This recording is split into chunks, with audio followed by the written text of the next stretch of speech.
If you hurt me, she is my mom. કેમ બેટા મજામાં છે ને? આ હેરાન તો નથી કરતો ને? આ હેરાન કરે ને તો મને કહેજે. અરે મમ્મી ગુસ્સો કરવાનો છે. આટલી સરસ છોકરી છે અને એના ઉપર ગુસ્સો કરવા કહે મને? શરમ આવે કે નહીં તને?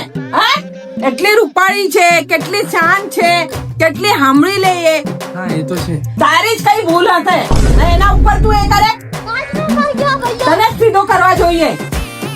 બહુ હેરાન કરે છે ને બેટા, મને કે તું. ગુજરાતી હરકી નથી આવડતી તમને. આપણે બંને મળીને એને સીધો કરશું, પછી જોઈએ આ કેવી રીતે તને હેરાન કરશે. એક વાત તો છે કે એનાથી તારા વગર રહેવાય નહીં, કારણ કે મારો છોકરો તને બહુ પ્રેમ કરે છે. સાચું. અને મારી પણ એક ઈચ્છા છે કે તમે લોકો બંને કાયમ સાથે રહો અને સારી રીતે શાંતિથી એકબીજાને સમજીને રહેવાનું. હાય હાય